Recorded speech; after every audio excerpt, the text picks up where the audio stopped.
ನಮಸ್ಕಾರ ವೀಕ್ಷಕರೇ, ರಾಜರಥ ಯೂಟ್ಯೂಬ್ ಚಾನಲ್ಗೆ ಸ್ವಾಗತ. ನನ್ನ ಸ್ನೇಹಿತರೊಬ್ಬರು ನನ್ನ ಹತ್ರ ಒಂದು ಪ್ರಶ್ನೆ ಕೇಳಿದ್ರು, ಹೆಣ್ಮಕ್ಳು ಶವ ಸಂಸ್ಕಾರ ಯಾಕೆ ಮಾಡಬಾರ್ದು, ಮಾಡಿದ್ರೆ ಏನಾಗುತ್ತೆ, ಹೆಣ್ಮಕ್ಳು ಶವ ಸಂಸ್ಕಾರ ಮಾಡೋದ್ರಿಂದ ಅವ್ರಿಗೆ ಏನಾರ ದೋಷ ಬರುತ್ತಾ ಅಂತ ಕೇಳಿದ್ರು. ಇದ್ರ ಬಗ್ಗೆ ನಾವು ಒಂದು ಸಣ್ಣದಾಗಿ ತಿಳ್ಕೊಳ್ಳೋಣ ಬನ್ನಿರಿ. ಈ ಸೃಷ್ಟಿಯಲ್ಲಿ ಹೆಣ್ಣಿನಲ್ಲಿ ಅಂಡಾಣು ಬಿಡುಗಡೆಯಾಗಿ, ಗಂಡಿನಲ್ಲಿ ಜೀವಾಣು ಬಿಡುಗಡೆಯಾಗಿ, ಗಂಡು ಹೆಣ್ಣು ಮಿಥುನ ಸ್ವರೂಪದಿಂದ ಒಂದು ಮಗು ಜನಿಸ್ತದೆ. ಆ ಮಗುವಿನಲ್ಲಿ ನಿಸರ್ಗದ ಎಲ್ಲ ಶಕ್ತಿಗಳನ್ನು ತುಂಬಿರ್ತದೆ. ಅದರಿಂದ ಮಾತೃ ಸ್ವರೂಪೆ ತಾಯಿ ಮಾತೃ ಸ್ವರೂಪಿಯಾಗಿ ಆ ನಿಸರ್ಗದ ಎಲ್ಲ ಶಕ್ತಿಯನ್ನು ಆ ಮಗುವಿನಲ್ಲಿ ತುಂಬಿ ಆ ತಾಯಿ ಎತ್ಕೊಳ್ತಾಳೆ.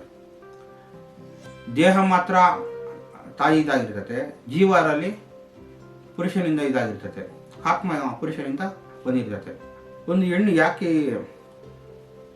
ಶವ ಸಂಸ್ಕಾರ ಮಾಡಬಾರ್ದು ಅಂದರೆ, ಕರ್ಮ ಸಿದ್ಧಾಂತದಲ್ಲಿ ಇಲ್ಲಿ ಯಾರು ಏನೇ ದೋಷ ಮಾಡಿದ್ರು ಕೂಡ, ಯಾರು ಏನೇ ನಾಶ ಮಾಡಿದ್ರು ಕೂಡ ಅದು ಅವರಿಗೆ ಮರಳಿ ಪಡಿತತೆ ಅಂತ ಒಂದು ವಿವರಣೆ ಐತೆ.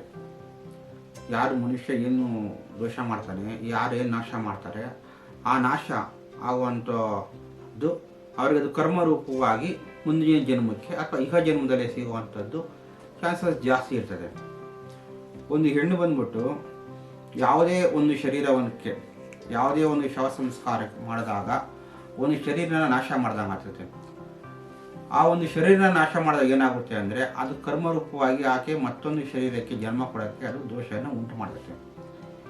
ಏನು ದೋಷ ಉಂಟು ಮಾಡುತ್ತೆ ಅಂದರೆ, ಮತ್ತೊಂದು ದೇಹವನ್ನು ನಾಶ ಮಾಡಿದಾಗ ಅಥವಾ ಅದಕ್ಕೆ ಅಗ್ನಿಸ್ಪರ್ಶ ಅಥವಾ ಭೂಮಿಯಲ್ಲಿ ಅದು ಊಟ ಹಾಕಿದಾಗ ಮಣ್ಣು ಹಾಕುವಂಥದ್ದು, ದಹನ ಕ್ರಿಯೆಗಳು ಮಾಡಿದಾಗ ಆ ಕರ್ಮಗಳೆಲ್ಲ ಏನಾಗುತ್ತೆ ಅಂದರೆ ಅದು ರಿವರ್ಸ್ ಆಗಿಬಿಡುತ್ತೆ. ಇವಾಗ ಒಂದು ಹೆಣ್ಮಕ್ಳು ಚಿಕ್ಕ ಮಕ್ಳು ಇರ್ತಾರೆ, ಕೆಲವ್ರು ಏನು ಮಾಡ್ತಾರೆ, ಚಿಕ್ಕ ಮಕ್ಳ ಕೈನಾಗೆ ಶವ ಸಂಸ್ಕಾರ ಮಾಡ್ತಾರೆ, ಅಥವಾ ಮದುವೆ ಆಗಿರೋ ಮಕ್ಕಳು ಇರ್ತಾರೆ, ಅವ್ರ ಕೈನಾಗೆ ಶವ ಸಂಸ್ಕಾರ ಮಾಡಿಸ್ತಾರೆ. ಆಗ ಅವರು ಸುಪ್ತ ಮನಸ್ಸಲ್ಲಿ ಅದು ಕುತ್ಕೊಂಡ್ಬಿಟ್ಟಿರ್ತದೆ. ಸಂತಾನ ಸಂಬಂಧಪಟ್ಟ ಸಮಯದಲ್ಲಿ ಆ ನೆನಪುಗಳು, ತಂದೆ ನೆನಪುಗಳು ಅಥವಾ ಶವ ಸಂಸ್ಕಾರ ಮಾಡಿದ ನೆನಪುಗಳು ಅವೆಲ್ಲ ಅವರಿಗೆ ಕಾಡ್ತಾ ಇರ್ತೈತೆ. ಆ ದಹನ ಕ್ರಿಯೆ ಮಾಡಿದಂಥ ಕರ್ಮಗಳು ಆ ಹುಟ್ಟೋ ಮಗುಗೆ ಅದು ದೋಷವನ್ನು ಉಂಟು ಮಾಡ್ತೈತೆ. ಆ ಒಂದು ಕಾರಣಕ್ಕೋಸ್ಕರ ಶವ ಸಂಸ್ಕಾರ ಮಾಡಲ್ಲ. ಇನ್ನು ಪುರುಷರು ಶವ ಸಂಸ್ಕಾರ ಮಾಡಿದರೆ ಅವರಿಗೆ ದೋಷ ಬರಲ್ವಾ ಅಂತ ನೀವು ಕೇಳಬಹುದು. ಕಾರಣ ಏನು ಅಂದರೆ, ಆ ದೇಹದಲ್ಲಿ ಆತ್ಮ ಇರುವುದಿಲ್ಲ, ಆದರೆ ಪುರುಷನಿಂದ ಸೃಷ್ಟಿಯಾಗುವ ಜೀವಾತ್ಮ ಇರಲ್ಲ ಅದರಲ್ಲಿ. ಅದರಿಂದ ಪುರುಷ ಶವ ಸಂಸ್ಕಾರಗಳನ್ನ ಮಾಡಬಹುದು. ಪುರುಷ ಶವ ಸಂಸ್ಕಾರಗಳನ್ನ ಮಾಡಿದಾಗ ಆತನಿಗೆ ಯಾವುದೇ ರೀತಿಯಾದ ದೋಷ ಬರಲ್ಲ. ಒಂದು ಹೆಣ್ಣು ಶವ ಸಂಸ್ಕಾರ ಮಾಡಿದಾಗ ಅದು ಒಂದು ಹೆಣ್ಣು ಒಂದು ಮಗನ ಎತ್ಕೊಟ್ಟು ಒಂದು ಪಂಚಭೂತಗಳಿಂದ ನಿಸರ್ಗದಿಂದ ಶಕ್ತಿಯನ್ನು ಪಡೆದು ಆ ಒಂದು ಮಗನ ಎತ್ಕೊಟ್ಟು ಅದನ್ನು ಬೆಳೆಸಿ ಲಾಲನೆ ಪಾಲನೆ ಮಾಡಿ ಇದು ಮಾಡೋದ್ರಿಂದ ಆ ದೇಹನ ಒಂದು ಹೆಣ್ಣು ಕೊಟ್ಟಿರೋದ್ರಿಂದ ಅವರು ಆ ಶವ ಸಂಸ್ಕಾರನ ಮಾಡಿಕೊಡ್ತು. ಇನ್ನು ತೀರುವುದ ವ್ಯಕ್ತಿಯನ್ನು ಅಗ್ನಿಯಿಂದ ಆತನ ಶವ ಸಂಸ್ಕಾರ ಆಗಿದ್ರೆ ಅದನ್ನು ಗಂಗೆಯಲ್ಲಿ ಆ ಚಿತಭಸ್ಮವನ್ನು ಗಂಗೆಯಲ್ಲಿ ಬಿಡೋದ್ರಿಂದ ಮತ್ತೆ ಆ ದೇಹ ಮಾತೃ ಸ್ವರೂಪಕ್ಕೆ, ಗಂಗೆ ಮಾತೃ ಸ್ವರೂಪಿಯಾಗಿರ್ತಾರೆ. ಭೂಮಿಯಲ್ಲಿ ಶವ ಸಂಸ್ಕಾರ ಮಾಡಿದಾಗ ಒಂದು ಗಿಡನ, ಒಂದು ಮರನ, ಒಂದು ಸಣ್ಣ ಗಿಡನ ಭೂಮಿಯಲ್ಲಿ ಶವ ಸಂಸ್ಕಾರ ಮಾಡಿದಾಗ ಒಂದು ಸಣ್ಣ ಗಿಡನ ಅಲ್ಲಿ ನೆಡ್ತಾರೆ.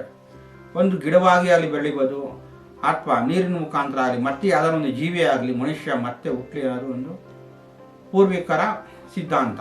ಈ ಸೃಷ್ಟಿಯಲ್ಲಿ ಮಾನವನು ಅಂಡರೂಪದಿಂದ ಪುರುಷನ ಜೀವಾತ್ಮ ಸೇರಿ ಪಿಂಡರೂಪ ಆಗಿ, ಪಿಂಡರೂಪದಿಂದ ಬ್ರಹ್ಮಾಂಡಕ್ಕೆ ಬಂದು ಇಲ್ಲೇ ಜನನ ಇಲ್ಲೇ ಮರಣ ಹೊಂದಿ ಮನುಷ್ಯ ತನ್ನ ಜೀವನನ ಮುಕ್ತಾಯವನ್ನು ಪಡಿತಾನೆ.